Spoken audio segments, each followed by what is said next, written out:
Cá está, então, uma das atividades que com certeza será recomendável a todos. Dança, exercício. Será que, sofrendo da hérnia discal, se isto fica melhor ou pior? É uma boa pergunta, Jorge, para fazermos já ao Dr. Rui Pinto. Olá, muito bom dia, Dr. Rui, porque vamos falar de hérnias discais. Aliás, este é um tema muito pedido, muito requisitado pelo nosso público, até pela sua frequência. Será que podemos praticar exercício físico? É uma das questões que certamente será respondida já adentro pelo Dr. Rui Pinto. O que podemos explicar, antes de mais, é o que é uma hérnia discal, como é que ela se forma, assim, em breves palavras, porque a seguir temos perguntas do público também. Certeza. Bom dia. Bom dia. Basicamente, a hérnia discal não é mais do que o estragar de um disco intervertebral. O que é isto? É o amortecedor entre duas vértebras. Portanto, começa a tomar algumas características de perder água, inicialmente, fissura, deixa sair a gelatina que tem dentro do disco e essa gelatina, saindo para dentro do canal medular, forma a chamada hérnia discal. A hérnia não é mais do que um estragar, o fim de uma degradação de um disco. Claro, são os amortecedores que se estragam. Está na altura de ir à revisão, não é? É preciso ir à revisão, às vezes não é fácil de arranjar novos. Esta máquina precisa de ir com alguma frequência à revisão. Temos questões do público. Começamos pelo Sr. Fernando Carvalho. Olá, bom dia, Fernando. Olá, bom dia. Bom dia, doutor. No caso de ser operado, qual seria a consequência de tirar o disco? Bom, já estamos numa fase já estamos numa fase cirurgia. A fase da cirurgia, de facto, a hérnia discal, a situação é tirar a hérnia, estragar o menos possível o disco que já está estragado. E estragar o menos possível as estruturas que envolvem toda a coluna. Portanto, isto é a base atual da cirurgia. Quando há necessidade dessa cirurgia. Desde que a hérnia se forma, o disco está estragado. Portanto, aquele disco que tem uma função que é pressurizado e que forma um amortecedor entre os dois ossos, entre as duas vértebras, está estragado desde o momento em que forma a hérnia. Claro que se nós tirarmos a hérnia e se abrirmos um buraco no disco para retirar o resto do disco que lá está dentro, nós ainda vamos degradar mais este disco. Portanto, o resultado a curta distância é razoável, a longa distância é o degradar daquela articulação. Aquela articulação vai se estragar com mais facilidade. Pronto, isso é o resultado. O ideal seria nós conseguirmos regenerar o disco. E é nessa linha que seguem as atuais investigações. Tentar regenerar o disco por método de terapia genética, engenharia tecidular, etc., de forma a termos um novo disco. Claro. Não conseguirmos abdicar daquela estrutura. Só que, de momento, ainda estamos em fase de investigação. De investigação. Essa era uma das questões que eu lhe ia colocar já. Exatamente. Se é possível retirar o nosso disco por completo e pôr uma espécie de prótese do disco. Isso também é possível. Só que as próteses, como tudo, gastam-se também. Claro. Não é mesmo as próteses de joelho, as próteses da anca têm uma limitação e pode trazer complicações também. Exatamente. O ideal seria regenerar as estruturas. Claro. Esse era o objetivo primordial em qualquer doença. É o futuro, não é, doutor? É o futuro. Mais uma questão, Rosa Soares. Dona Rosa. Bom dia, Sr. Doutor, como está? Eu gostaria de saber se o tipo de alimentação ou algum suplemento poderia, portanto, prevenir a formação de hérnias. Não está nada aprovado em termos de alimentação ou de suplementos vitamínicos ou de outro tipo de suplementos que possam evitar a formação da hérnia. Eventualmente, algumas vitaminas estão indicadas para ajudar o nervo que é comprimido pela hérnia. A vitamina B, por exemplo, é uma das vitaminas que normalmente é prescrita quando há dor da ciática, quando há problemas com o nervo, depois de estar a ser comprimido pela hérnia. O metabolismo do nervo pode ser influenciado. Muito bem. Agora, da hérnia, não. Da hérnia, não há nada que se possa certamente fazer. Há outras formas de prevenir que não têm a ver com a alimentação e já lá iremos, não é? Temos mais uma questão, a Dona Fátima Félix. Olá, bom dia. Olá, bom dia, como está, Sr. Olá. A minha questão é a seguinte. Poderei eu praticar exercício físico se tiver uma hérnia lombar? Bom, a resposta é uma boa pergunta. A resposta é sim. Há muitas pessoas que têm hérnias lombares e que não sabem que as têm. Porque muitas vezes aparecem-nos por exames que são pedidos por outro problema qualquer e aparece-nos uma imagem de hérnia discal lombar sem a pessoa ter qualquer sintomatologia. Portanto, a resposta em termos de exercício é sim. Pode fazer exercício desde que a hérnia não esteja sintomática. Se estiver sintomática, não vai conseguir fazer porque lhe dói e a dor impede-a de fazer o exercício. Não é? Agora, mesmo uma hérnia que tenha dado sintomas, que tenha dado uma ciática e que consiga tratar essa ciática e que de momento não tenha qualquer sintoma, pode fazer exercício e deve fazê-lo. A melhor condição muscular ajuda a sua coluna. O equilíbrio muscular da coluna ajuda a manutenção, digamos assim, do equilíbrio da sua coluna. Claro, exercício QB, não é? Exercício QB. Ora, bem. É só muito obrigada. Obrigada. Sei que preparou também um trabalho, Sim. como é natural, e de certa forma já respondeu a uma das minhas questões, que era se eu posso ter uma hérnia discal assintomática, ou seja, não sentindo nada e ela já estar em formação. Já existir. Isso já também pode existir, não é? Pode. Inclusive pode ter uma chamada dor de costas e, passado uns anos, fazer um exame qualquer e aparecer a imagem da hérnia e nunca ter dado qualquer tipo de sintomatologia, qualquer tipo de ciática, coisa assim. Porque a hérnia... E nesse caso o que é que se faz? Vai-se tratar... A maior parte das vezes nós não porque sabemos. detectamos por acaso ou deixamos andar só porque ela também não dá dor, não chateia? Só se vigia. Ok. Sabe-se que existe e vigia-se o que é que se passa no futuro. Porque, eventualmente, no futuro, esta hérnia pode se tornar sintomática e, nessa altura, ter necessidade de tratamento.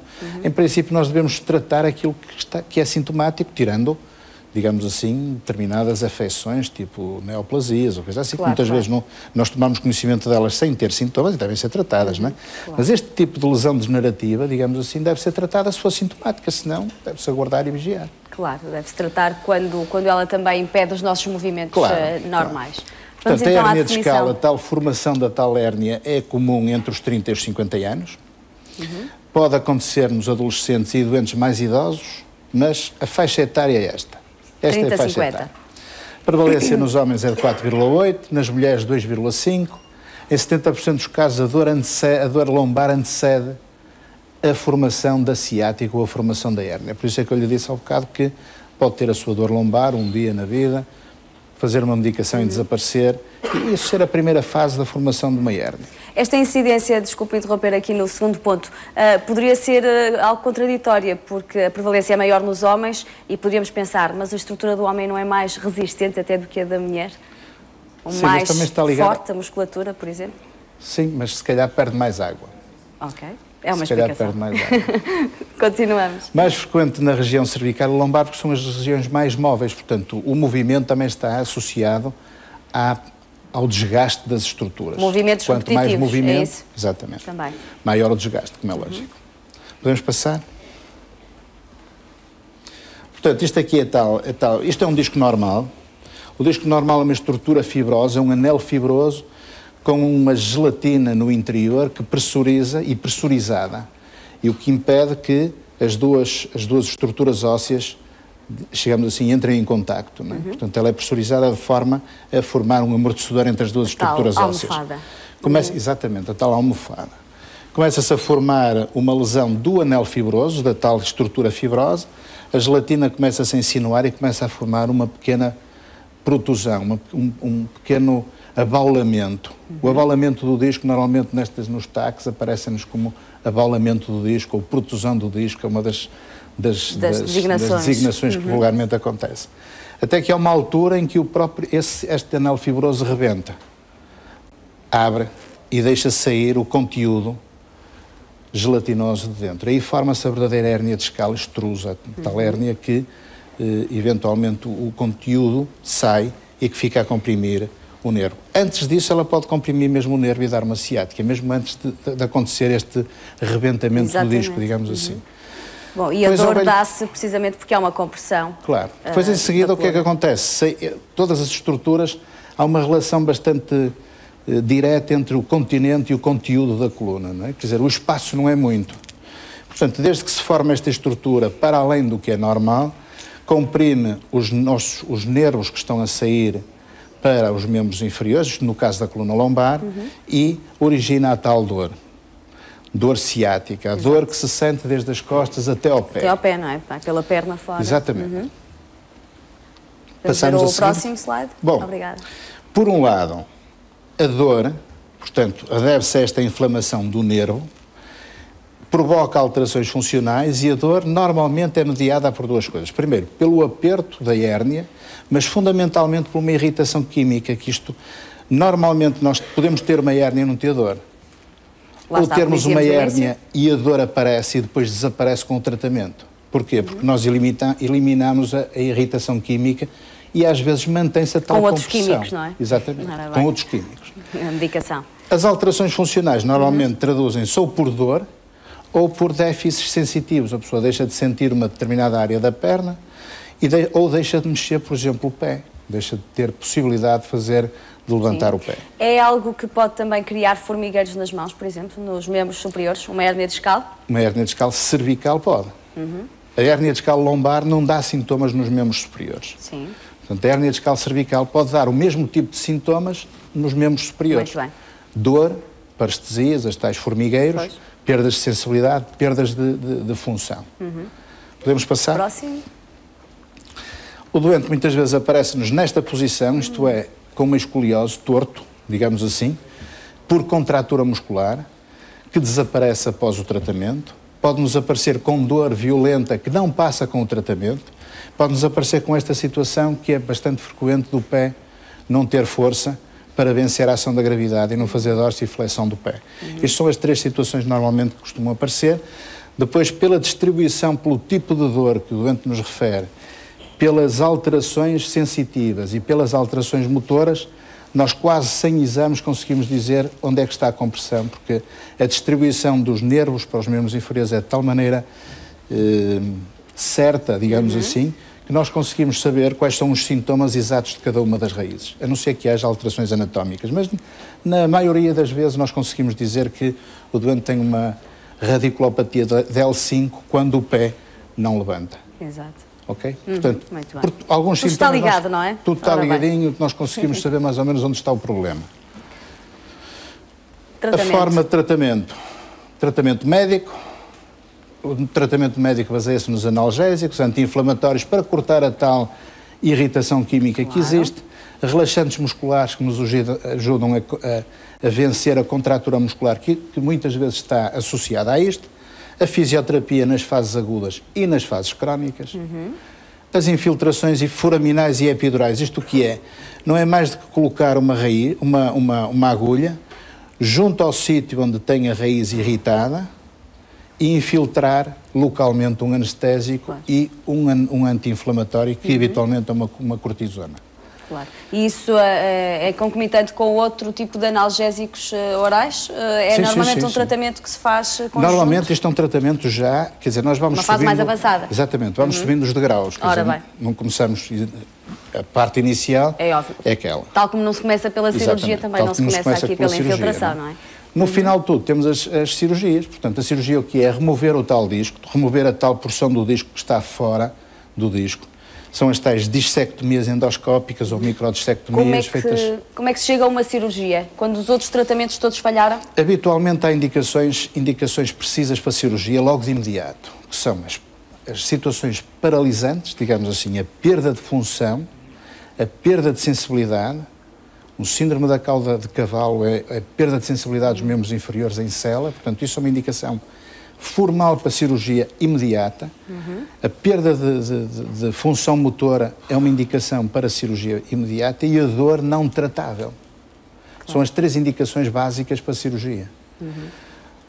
E há mais tudo que fuja disto, tratamento médico, infiltração e, se não resolver, então a cirurgia. Portanto, a cirurgia será o último degrau sempre a subir. Podemos passar? E temos mais um slide. A cirurgia como é que se faz? Em termos atuais fazemos pelos os menores orifícios possíveis, tal como se tenta fazer em todos os outros tipos de cirurgia. Claro, claro. Tentar limitar os nossos estragos. Menos invasível possível. Exatamente. Tentar limitar os nossos estragos, basicamente. Mantendo o objetivo da cirurgia, que é retirar a hérnia. Portanto, isso é que é importante. Claro, claro. Agora, tentar fazer tudo por pequenos tubos, pequenas incisões... É algo que se faz com uma anestesia local? Há quem faça, mas nós habitualmente fazemos com anestesia geral. Muito bem. Apesar da incisão ser muito...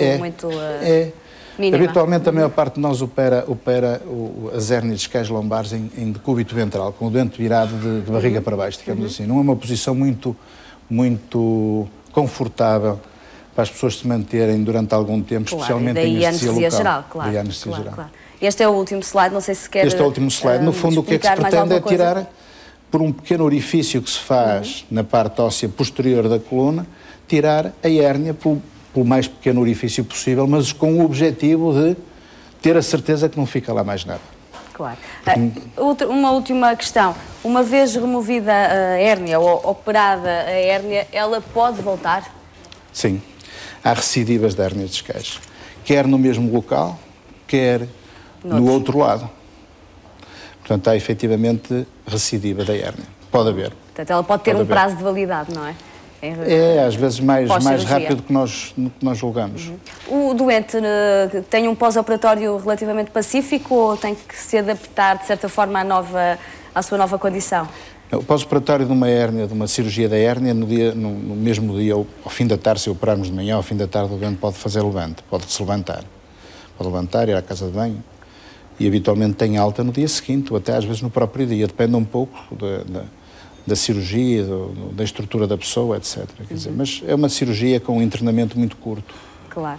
Bom, mas e a recuperação, a recuperação demora algum tempo, não é? Não podemos dizer que a pessoa faz a cirurgia da hérnia e que na semana seguinte sai de lá a correr, não pode ser. Não é, tem que ter alguns cuidados, tem que permitir a cicatrização. Ora bem. Enfim, o ideal é não chegar a esse ponto. O ideal é termos um estilo de vida saudável e ir prevenindo as hérnias. E mesmo as hérnias não operadas, digamos assim, aquelas que nós conseguimos tratar conservadoramente, são aquelas que têm melhores resultados, quer dizer, o resultado funcional a 10 anos é melhor do que as nas operadas.